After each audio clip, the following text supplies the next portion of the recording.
Hey guys, Tim here from Cocal Knives, bringing you another knife review, this time of the Spyderco Sliverax. So let's get into the technical specs. The open blade length is just under 3.5 inches. It's got a 3.5 millimeter blade thickness. It's going to be CPM S30V blade steel. The closed handle length is going to be 4.64 inches.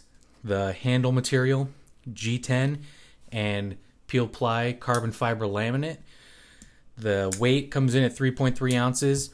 It's a compression lock flipper made in Taichung, Taiwan. So technical specs out of the way. This knife was designed by Paul Alexander. He's the same gentleman that designed the Spyderco Ouroboros. You'll see some of the design elements from that knife translate into this a little bit. We'll get into that in a second. First, let's talk about the blade. Like I said before, I really am a fan of Spyderco's S30V. I feel like they nail the heat treat every time. Corrosion resistance is always a plus. You get good edge retention, and it's just easy to sharpen. So the maintenance is going to be a lot less than what you would put into something that's a little bit harder to sharpen, like a CPM S110V. So, using this as an everyday carry knife, it's going to be more pleasurable because there is less maintenance and less upkeep with the knife. It's a full flat grind. I like the aesthetics of full flat grind knives. I also like the functional capabilities. They make good slicers. In this case, it is sharpened all the way back to the grind. So that's a little bit of a look into the detail that they put into this knife and just the finishing of the Taichung factory.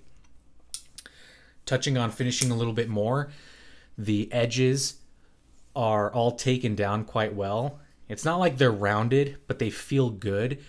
Sometimes with some of the Spyderco models, you'll notice, especially in the Spidey hole, it's a little bit sharper. Personally, I've noticed that a little bit in the Delica and the Endura. Not so much on this model. You still get like a good grip on it, but it's not too sharp at all. It's not uncomfortable or makes you think, twice about using the thumb hole. The flipper, it's chamfered really nicely, so it makes a pretty comfortable experience flipping the knife open. I don't think it really makes a huge difference in the comfort or the longevity of, saving your finger. But again, it just shows the level of detail they were going for in this knife, and I really do appreciate that. The primary edge, it's ground evenly on both sides. I know that probably seems like a very simple thing to do, but not a lot of models get that right. Not just from Spyderco, but across the board. You'll see really high-end Spydercos that don't get that right, and you'll see really low-end models that do get it right. It's just mostly a quality control thing. I feel like it can't be that hard to get right, but maybe I'm wrong. I don't know. I don't really make knives. No jimping on the knife at all. I have mixed feelings about this. The first reason for that is your thumb fits right, right at the where you would have, thumb ramp or jimping on any other knife. You don't need a whole lot of other measures than this really deep well here for your fingers to get a good grip on the knife. But if there was jimping there, I can't imagine how much that would affect the grip in a positive way. I do, though, like the aesthetic of the knife and how clean it looks without the jimping. So that's why I have mixed feelings about it. Functionally, I think it would add to the knife, but aesthetically, I think it looks cleaner without the jimping. And in this case, I'm more inclined to give it a pass because your hand sinks into the handle so much that I feel like your hand's not gonna slip out of the knife at all. Like at all. We'll move into the handle now. The ergonomics are great. Like I was just explaining, that deep well for your fingers to just kind of fit into. You get a really good positive grip on the knife.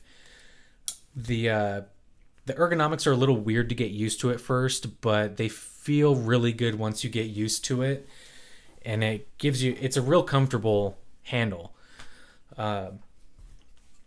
Something like this that is more straightforward can still be comfortable, and it is in the case of the paramilitary too. So it looks and feels a little unnatural at first, but once you really handle it a little bit, it feels great. Like I said, your hand just sinks into it and it works beautifully. The material is that G10 carbon fiber peel ply laminate.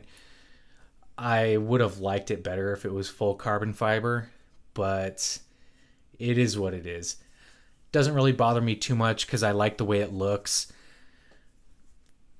So yeah, I don't really have too much else to say about it. It doesn't look cheap to me, which is the main thing. If this peeled up or started chipping away or whatever, then I would probably be more against it. But I think this is the only Spyderco knife that I've got that is this peel ply. So far, I have no complaints. I haven't had it really long enough to give you any kind of long-term usage, but it feels grippy. It looks kind of cool, and they probably kept the cost down by not doing full carbon fiber handles, so I have no complaints.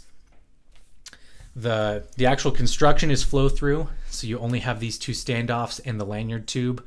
I do enjoy that. I prefer flow through construction most of the time, unless it's a real kick-ass looking backspacer. I do think the lanyard tube is kind of weird. The lanyard hole is pretty small, in my opinion, but you can indeed get full 550 cord through there. So don't worry about not having your lanyard on this knife. Yes, it will fit. Just get creative. Speaking further to the ergonomics, it presents the blade forward when you're holding the knife. That coupled with the edge coming all the way back to this kind of backward slashing grind, you get full use of the entire blade. So even though there's no front finger choil, you're already so close to the edge that doing fine work towards the back kind of gives you that same effect. I think it's pretty cool. It gives you a cleaner look and design while still giving you kind of that functionality. So I thought that was kind of cool. The thing that I kind of thought was weird about this knife, and I still do, I don't know if I've really gotten over it, the screw sizes are all the same. They look different, but I swear to you they're all the same.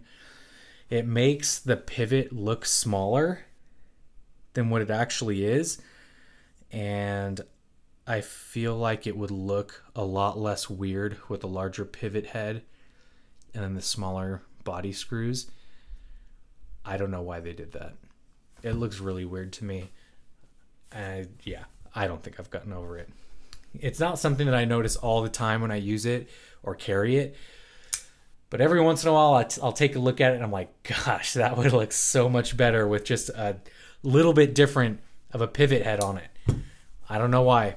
It bothers me. It's like I never even thought about it on any other knife except this one. I don't know why this made me notice that, but I'll probably be looking at that on every other knife too. The pocket clip is reversible, left or right hand carry, tip up only. I have no complaints there. Even though it's reversible to left hand, you still got that compression lock, which primarily, at least in this case, is like a right hand function. I'm sure they can reverse it and do a left hand model, They probably will never do that just for the sake of cost and availability. But, you know, I can do it just fine with my left hand. So there's that. I don't think it's an issue. The compression lock, though, it is a little bit different in this model than what I at least am previously used to. So I'll show you guys PM2. We all know it, we all love it. Yes, it's fantastic. The relief for the compression lock here is great. It's comfortable. I love it. Easy to disengage the lock. It, you know, it's comfortable to use. That is a lot smaller.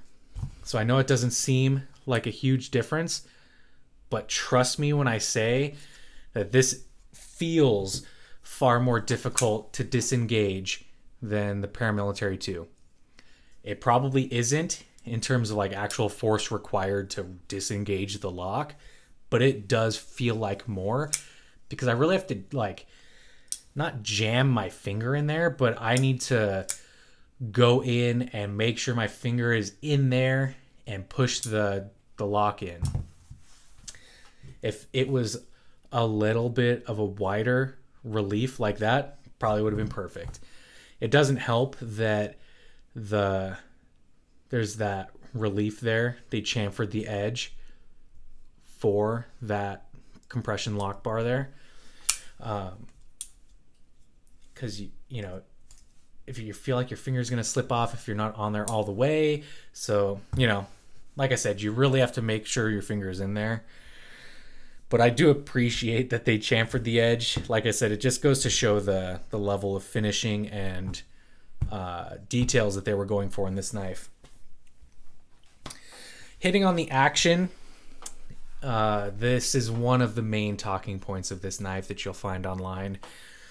The detent is light. There, I said it. The detent is light. It does flip. So, yes, it's true. It's on video. The knife flips.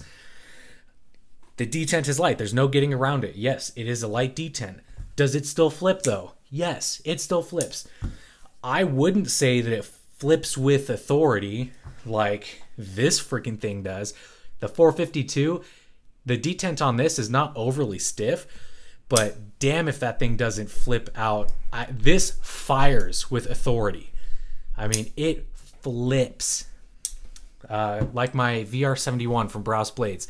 That thing flips. The detent is stiff as hell. In fact, when I first got my VR71, I damn near ripped the skin off of my finger trying to flip it the first time. I prefer that. I very much enjoy a stiff detent. I want to be able to flip my knives. This doesn't really bug me that much because the knife still flips. But if the detent on this was like 25% more stiff, this thing would flip like a rock star. I mean, people would be singing its praises instead of talking about the light detent. Otherwise, the flicking it open with the Spidey hole is great. It feels like it was meant to do that. Everything is placed in a perfect spot. The actual pivot is super smooth. The bearings are really smooth. They felt a little bit gritty when I first got it. Cleaned it, relubed it up. It was still a little bit gritty. That's because there's a little bit of milling work on the inside there where they set the bearings in. So you need to wear the tracks in so that it gets that super smooth feel. So if you get yours or any other bearing knife for that matter and you've cleaned it and it still feels a little bit gritty, that might be why. In this case, that is why. Now that I do flip it, I don't feel any grit when it closes. It's just, you know, smooth opening and closing. So over the last week, I've only carried this just to, you know, get a little bit more acquainted with it for this review. And you know, I never put a huge amount of pocket time into this knife, but over the last week, just playing with it nonstop, using it, it's really broken in quite nicely. So if you do get it and you feel like it's kind of weird that it's got a little bit of grit, just give it a chance. Just give it a shot and it will break in. I feel like part of the reason why it does flip with that weak detent is because the blade is so smooth. If you have to give it a deliberate light switch flick for it to open. If you do like a lazy half-ass attempt, it's not going to flip. It's not going to engage. But if you give it a deliberate, conscious, you know, flip, it will fire. The blade falls shut, so it's smooth. That's the reason why the knife can perform. For this price point, I'm not going to really knock it a whole lot. The official reason that they gave is they wanted to hit a sweet spot from the opening hole and the flipper. You know, bottom line is I think they were able to do it. Would you still get a good flick with the hole and a good flip with a stiffer detent? Yeah, it probably would have been better, but whatever. It still works, and as far as the action, I think it's great. You know, there's a lot of people that will pay like $400 for a knife that doesn't flip. I'm not going to say anything, but people do it. So you know, if you're one of those people, I don't really want to hear you complain about it. To be honest, the knife is only roughly $160 and it still does flip. So unless yours is so weak that it literally doesn't flip, then send it back because you have a defective model. Mine flips just fine, and I do admit that it's got a super weak detent.